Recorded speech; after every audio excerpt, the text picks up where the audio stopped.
Carpenter, it's nearly over 100 days since we last spoke, and now you're in position. So, your first 100 days, any reflections?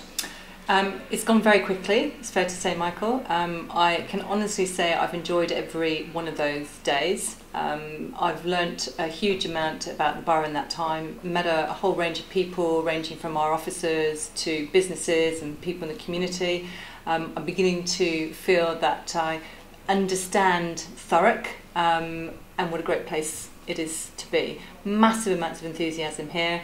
I've learnt and reflected that people still outside of Thurrock don't know who and what we are. So one of the things I'm doing is making sure that's addressed as a priority. But on the whole, I smile when I come into work every day. I've been very much welcomed into the Thurrock family, and I've really, really enjoyed it. So you mentioned people don't. So you were over at Milton Keynes, weren't you, for what you call it? Is it a peer or a peer review? Peer review. And so when you're there, do people say where you're from, and you say I'm the chief of Thurrock? And is that the case? So when somebody says Thurrock, where's that or what's that? What do you say? How do you big it up? Well, the first thing I say is that shortly you won't need to ask that because everybody will know where we are and the exciting things that are happening here. So I always start my conversation like that.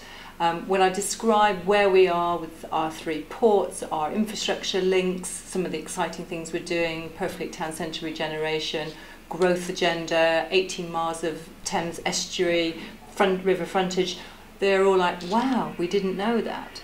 So there's something in Thurrock's recent history about being quite almost modest about what it's achieved. And I think now's the time to build on the success that has been created here. Clearly I haven't been a part of that in the past, but I want to really help drive what we're trying to achieve over the next few years with some of the great people here in the borough.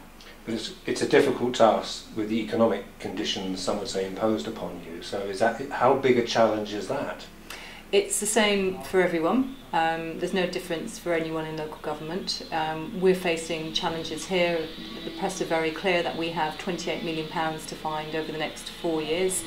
We are taking our budget for 16-17 to members in February, and we hope to propose a budget which gives us an opportunity to look into the future a little bit more.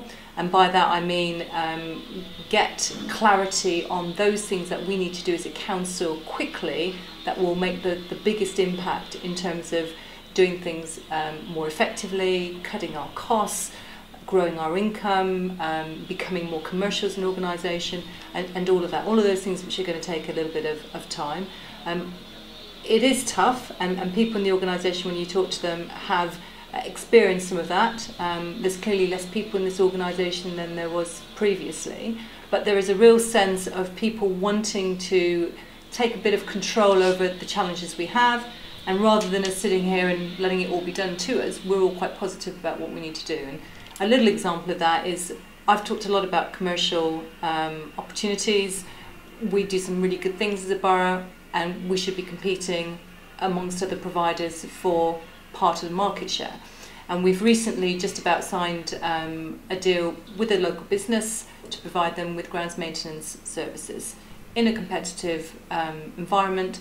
And it's good because it's good for staff because they feel confident that what they're doing is being valued and recognised. It's good because it's generating additional income that we wouldn't have, and it's beginning to take the organisation in the direction of travel that we want to. But I don't think we can get away from the fact that we are in difficult times in local government. That will continue for the foreseeable future. And actually, as we're talking now, we're literally waiting to hear from government what our settlement is for the next year, which means how much money we're going to be given by government, and what we then need to do in terms of the considerations we've made so far. But you get departments like adult social care, which have been not only, it seems to me, not all sorts of challenges. You know, when care companies just hand back their care contracts, you know, some they can do it overnight, some give notice, and suddenly you've got 300 people you've got to deal with, and you've got officers. But there's adult social care, not only cut to the bone, but I don't know if you can get, you know, where are the bones left? How do you cope with that? Adults and children's are services which affect a huge amount of people. The services which our vulnerable residents really need, and it's incumbent on us to find ways of providing that really effectively. There isn't one simple solution to the point you raised, and the example about the two care providers is a really good indication of where we are, not only locally but nationally, with some of these pressures that the private sector is finding in trying to provide care. In some ways, I think it's quite positive, because all of a sudden government are not going to see its local authorities complaining about not having enough. They are going to see the impact on the broader business community as well. We will put into place arrangements to deal with the contracts in the meantime before we look at what we can do in the future. What I've done here with my team is reshape the senior management of the council and created just 3 corporate directors, whereas before we had more directors. So bringing together, in this particular instance, adults, health and housing, which have a good link between them. There's all the work that's going on with the integration agenda with our other care providers. It's an indication, I think, that all of us are going to have to think about doing things differently. That doesn't mean necessarily just cutting services. It's really about how do we do things more innovatively. Thurrock Lifestyle Solutions is a really good example of that.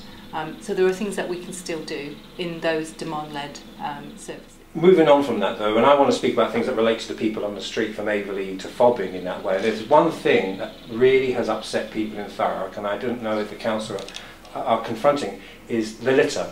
It looks like, well, a midden, and I can't, you know, and yes, I know there's a council and there's a highways agency and different, but that's, if you ask a lot of people who either pay their council tax or go to the ballot box in May, will say our borough looks disgraceful.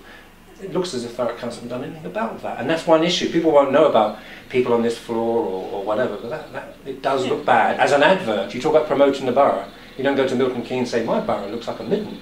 No, and I think that's a fair comment. The public realm is our responsibility in the borough, and whilst we don't have responsibility for all the land, we should be driving those landowners to improve the state of the property and the land that they own. The Environment Department's been through a huge amount of churn, and I'm absolutely not making excuses for that, but it is one of the departments which we are prioritising in terms of making sure we have the right person leading that going forward, and I'm pleased to say that will be announced shortly, so somebody is already taking up the reins of that. We are looking at ways in which we can redirect some resources into street cleaning, and it's all about, we're not going to have more money, let's all be honest about that, but we need to find better ways of providing services that are important to our residents. And I absolutely get the point about litter. We don't have, for example, street sweepers in our town centres, and that's been a legacy of some of the previous financial impacts on the council. Now, whilst we might not be able to do that, we have to find another way of trying to improve the environment in the borough.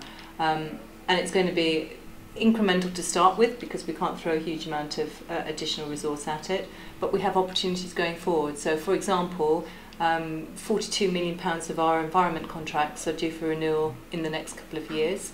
Well, there's a conversation to be had about how do we shape some of that so that we ensure that elements such as street cleaning form an integral part of that in a way which allows us to put the right resources into it. Let's go to the positives. What things like High House Production Park and the relationship with Royal Opera House, are you impressed with that?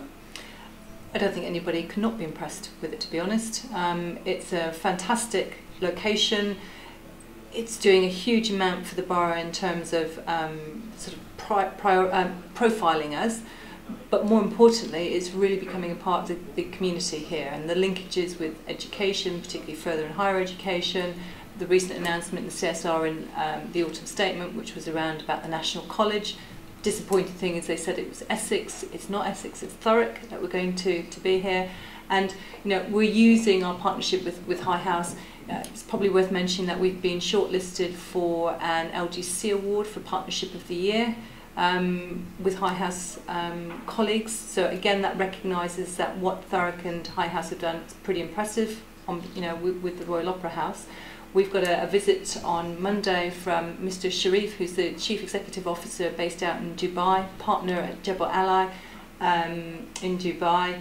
Kinetico, one of our businesses at High House, have done work in the UAE in promoting festivals, banners and all sorts of interesting things that they've made. So not only is it profile for us, very effective for the Royal Opera House, but we have another important partner in the borough where there is also a linkage. So you begin to realise just how much of we're not just a local borough, we have an international impact here, and I don't think sometimes we appreciate that.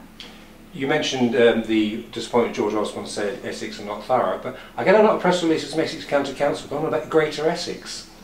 Do you think they're after your job? I shouldn't think so. Greater Essex is a terminology which we've used very much around what's called the devolution conversation. So this is where government have said to local areas, and local areas need to have some scale because of the impact, and said, well, what would you do differently if we allowed you to change something that we require you to do at the moment? That conversation is happening across what's called Greater Essex at the moment, which includes Essex County Council, ourselves, and the South End. So very much 15 local authorities working very much on that agenda. The next 12 months, how do you see that going?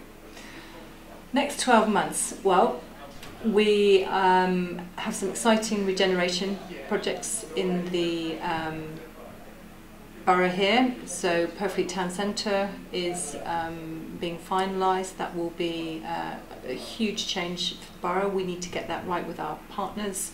We're doing work in Tilbury, as you'll be aware, very much beginning to bring forward some consultation around greys and what people who live here would like to see greys improve in areas and what they'd like to see retained, so a conversation around that. So something about the physical regeneration.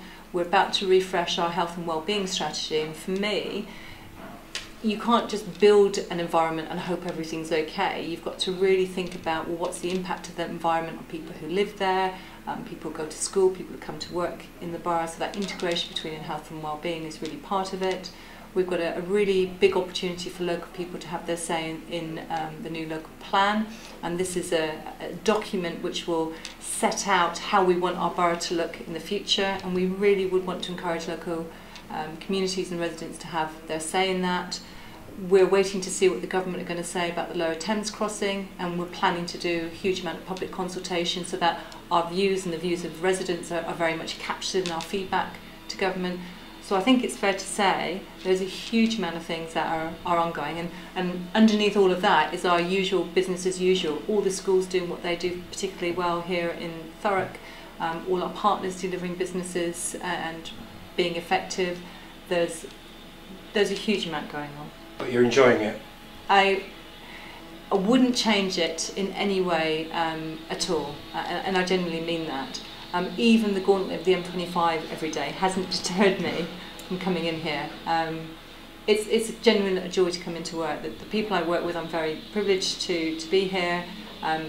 Councillors across the piece are absolutely committed to Thurrock and wanting to get the best here for their residents, regardless of which political party they sit in, so there's a real sense about that. Business community works together really positively, again on behalf of the borough, so I think we're in a really unique and exciting place, and it's good to go out and do the peer review I did in Milton Keynes. Really interesting place, again massive regeneration projects there, so some similarities, but I did feel when I came away that actually there are things that we're doing better in Thurrock.